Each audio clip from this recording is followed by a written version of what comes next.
the most widespread beliefs found in nearly all religions and spiritual systems is that we live in a wonderful world, designed by a benevolent designer, created by a wholly loving and perfect monotheistic creator. The universe is seen as a university, a material dimension where we can manifest our desires, learn lessons, gather information and experience, grow and evolve into something better, and later go somewhere better. By developing our karma, living in accordance with certain commandments, or by having enough faith, we are promised immortality in a heavenly afterlife realm with other perfected spiritual beings. Generally accompanying these claims is the further belief that those who don't manifest their desires, refuse to learn lessons, fail to develop their karma, live out of accordance with commandments, or don't have enough faith, are condemned to spend eternity in hell. Christianity teaches that we incarnate here only once, but by having faith and/or living in accordance with certain commandments, we are also allowed to graduate to a higher heavenly abode. Even the New Age movement shares this fundamental foundational belief that our material realm is a generally positive place made for learning and experience.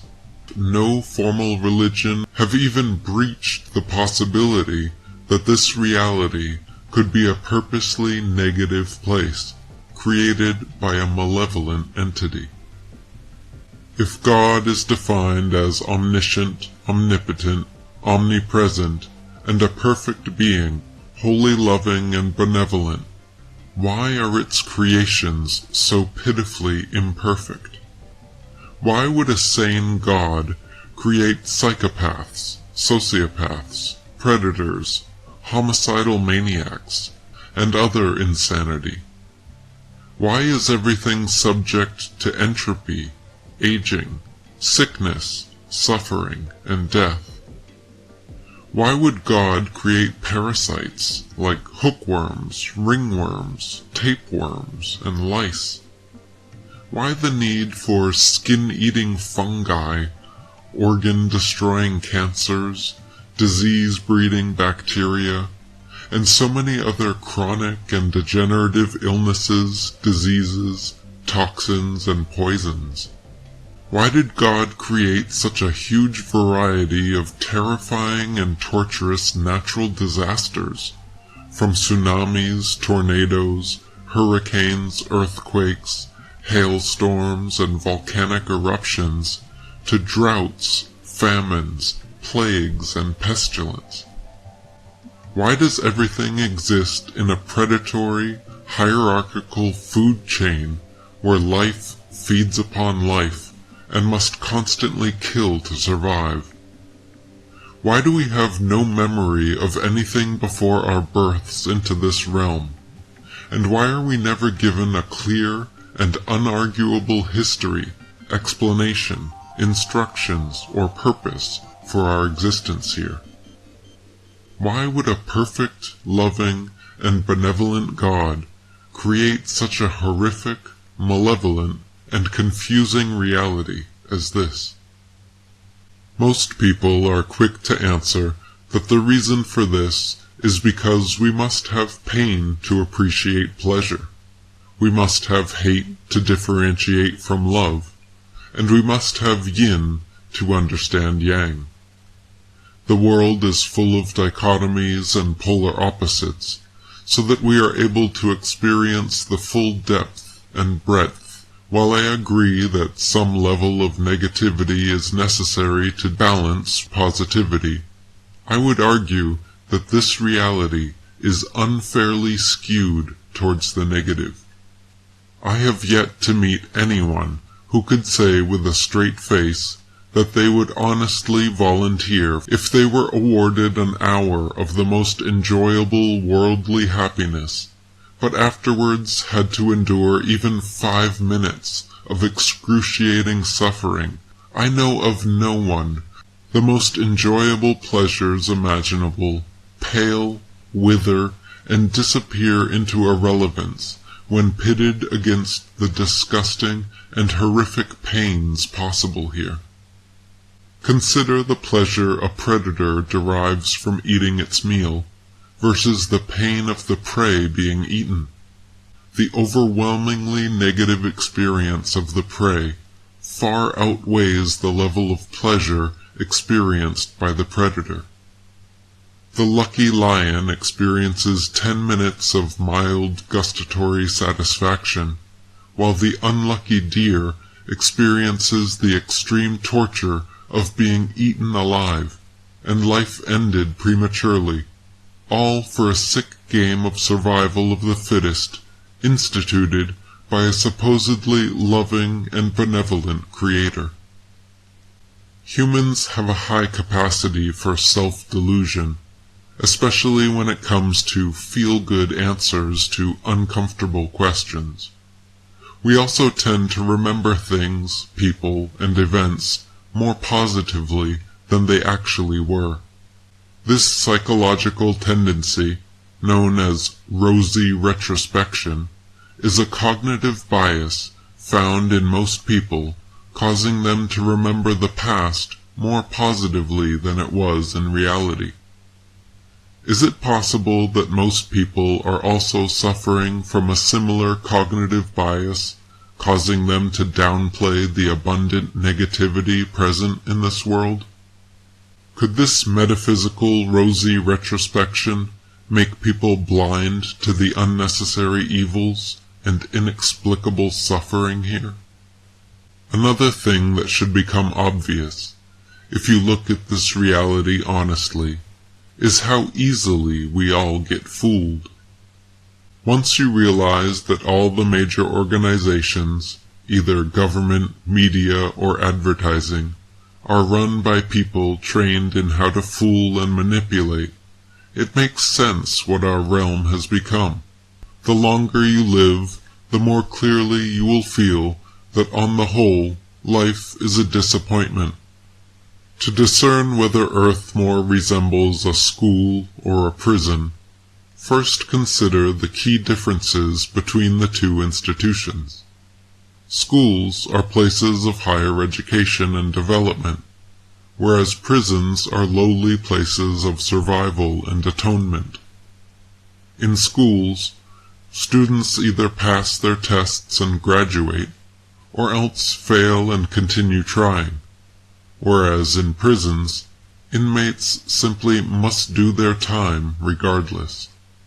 The most important difference, however, is that schools have the option of not attending or dropping out, whereas prisons do not. If we cannot simply drop out of this school of life and go home, then that proves this is not a school, but a prison. If the only exit is locked behind hundreds or thousands of reincarnations, slowly refining our karma until we manage one perfect lifetime in this wildly imperfect world, how fair of a curriculum is that? Furthermore, if the universe is meant to be a university, and we are all simply here to learn, grow, and develop spiritually through multiple lives, why are we born a blank slate, with our memories completely erased every incarnation? What kind of education are we supposed to receive if our memories aren't retained through each lifetime? Forcing humans to reincarnate without their past life memories and expecting improvement is like sending a senior in college back to kindergarten with a lobotomy in hopes they will graduate next time.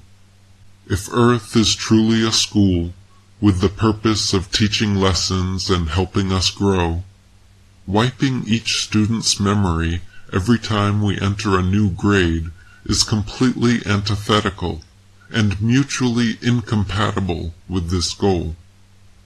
Besides, there are far kinder and more effective ways of teaching than the numerous types of negative reinforcement and retributive punishment present on prison school earth. If we were created by a sane, wholesome, perfect, all-loving, and all-powerful God, why would such a God create fallen, sinful, imperfect, and ignorant beings in the first place? Why would God then place these beings into a giant disciplinarium full of various forms of physical suffering, mental anguish, and emotional torment, just to teach them lessons? If and when these students fail their final tests, God then hits them upside the head so hard it knocks out the entire memory of everything they learned in class, and forces them to start school all over again. Surely an all-loving, all-knowing, all-powerful God could find a better way than this. Howdy Mikowski wrote, "It did not take long to realize that this is not a school, or you would remember your previous incarnations and lessons learned. One key facet that most near-death experiences reveal is that the return to Earth and a human body includes the above-mentioned memory wipe, where everything from that previous life is forgotten. This alone clearly indicates that this is not a place of learning and growth. If you touch stinging nettle without gloves, your hand gets stung and it hurts. You remember that. And from then on, if you want to pick some nettle, you wear gloves. That is learning. Remembering is a key step in the process. But if on each incarnation you have to go back to touching the nettle to find out it stings, that is not learning or growth, but insanity. That is our reality. If we really could remember how much suffering we had gone through lifetime after lifetime, we would have long ago shut down our reincarnations. The trap can only work with the memory wipe. Besides, if someone has had 1,000 lifetimes, surely that person must have learned everything by now. Given that most of those lives would have been fraught with intense suffering, does someone really need 997 lives out of 1,000 full of pain to learn? I don't know about you, but I learned better in school from teachers who were kind, took time with me, and encouraged me to be creative, not by someone who whacked me over the head with a stick constantly.